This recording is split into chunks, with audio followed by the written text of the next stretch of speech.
Selamat sore rekan-rekan jurnalis semuanya.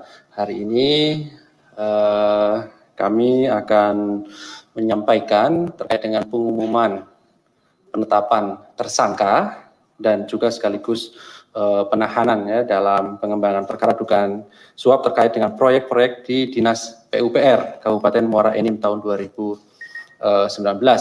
Jadi sekali lagi bahwa hari ini tidak hanya penahanan tapi juga pengumuman tersangka. Hadir sore hari ini Pak Deputi Penindakan, Pak Karyoto. Mohon maaf tadi dari pimpinan ada acara yang harus diselesaikan sehingga tidak bisa hadir bersama kita. Seperti biasa nanti akan disampaikan poin-poin ini oleh Pak Deputi Penindakan dan kami persilahkan pada teman-teman bertanya lebih lanjut. Satu sesi untuk 3 orang penanya difokuskan untuk perkara ini lebih dahulu, baru kemudian ke hal-hal yang lain.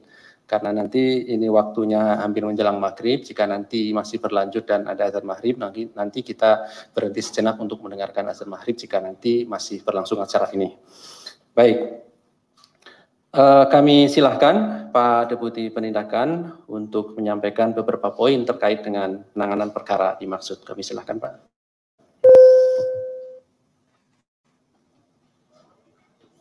Assalamualaikum warahmatullahi wabarakatuh. Selamat sore, salam sejahtera untuk kita semua. Yang saya hormati rekan-rekan awak, mudah-mudahan hari ini, sore ini kita dalam keadaan sehat walafiat. Sore hari ini sebagai pertanggungjawaban kepada publik, kami akan mengumumkan tentang penetapan tersangka dan penahanan dalam pengembangan perkara dugaan suap terkait proyek di Dinas PUPR tahun 2019. Hari ini KPK akan menyampaikan informasi terkait dengan penetapan dan penahanan JRH, Bupati Kabupaten Muara Enim, yang merupakan Wakil Bupati Muara Enim 2018-2020, dalam pengembangan perkara dugaan suap terkait proyek-proyek Dinas di PUPR Kabupaten Muara Enim tahun 2019.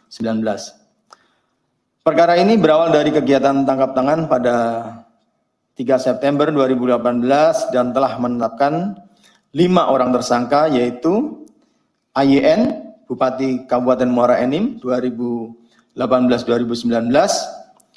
EMM, Kepala Bidang Pembangunan dan PPK di Dinas PUPR Kabupaten Muara Enim, RF, swasta,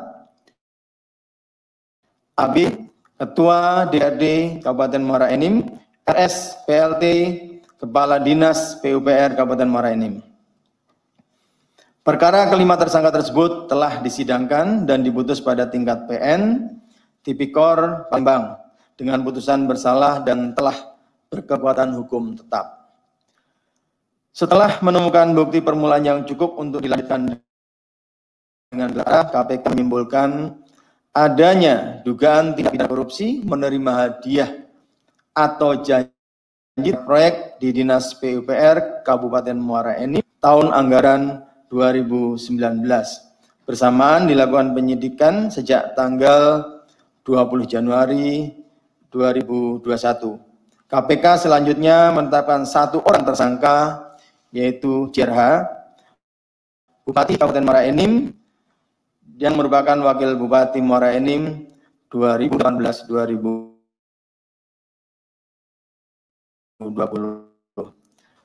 Untuk kepentingan penyidikan tengah dilakukan penahanan pertama selama 20 hari terhitung sejak tanggal 15 Februari 2021 sampai dengan 6 Maret 2021 di Rumah Tahanan Negara Kelas 1 Jakarta Timur Cabang KPK Pavling C1.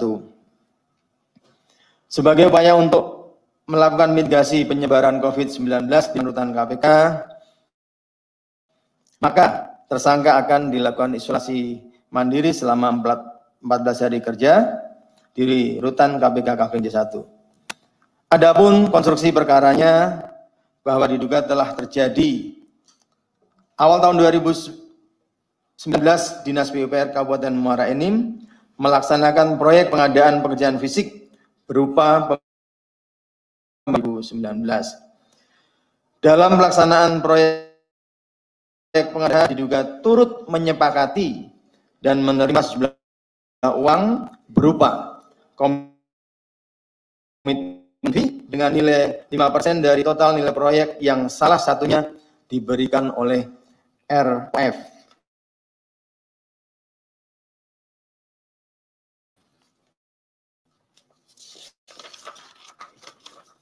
Selain itu, JRH selama menjadi diduga berperan aktif dalam pembagian proyek pengadaan barang jasa di Kabupaten Muara Enim jumlah sekitar Rp 4 miliar oleh JRH dilakukan secara bertahap melalui perantaraan dari AEM, Kepala Bidang Pembangunan Jalan dan PPK Dinas PUPR Kabupaten Muara Enim. Tersangka JRH disangkakan Pasal 12 huruf A Undang-Undang Nomor 31 Tahun 1999 tentang pemberantasan tindak pidana korupsi sebagaimana telah diubah dengan Undang-Undang Nomor 20 Tahun 2001 tentang perubahan atas Undang-Undang Nomor 31 Tahun 99 tentang pemberantasan tindak pidana korupsi, junto Pasal 55 Ayat 1 ke 1 KUHP, junto Pasal 64 Ayat 1 KUHP, atau Pasal 11 Undang-Undang Nomor 31 Tahun 99 tentang pemberantasan tindak pidana korupsi sebagaimana telah diubah dengan Undang-Undang Nomor 20 Tahun 2001 tentang perubahan atas Undang-Undang Nomor 31 Tahun 99 tentang pemberantasan tindak pidana korupsi, junto Pasal 55 Ayat 1 ke 1 KUHP, junto Pasal 64 Ayat 1 KUHP, atau Pasal 12 huruf B besar Undang-Undang Nomor 31 Tahun 99 tentang pemberantasan tindak pidana korupsi sebagaimana telah diubah dengan Undang-Undang Nomor 20 Tahun 2001 tentang perubahan atas Undang-Undang Nomor 31 Tahun 99 tentang pemberantasan tindak pidana korupsi, junto Pasal 55 Ayat 1 ke 1 KUHP, junto Pasal 64 Ayat 1 KUHP. KPK kembali kepada para penyelenggara negara untuk tidak melakukan korupsi dan menolak segala bentuk pemberian yang berhubungan dengan jabatan. Selain itu, KPK juga mengingatkan kepada pihak swasta agar selalu melaksanakan prinsip bisnis secara bersih dan jujur. Demikian, selesai.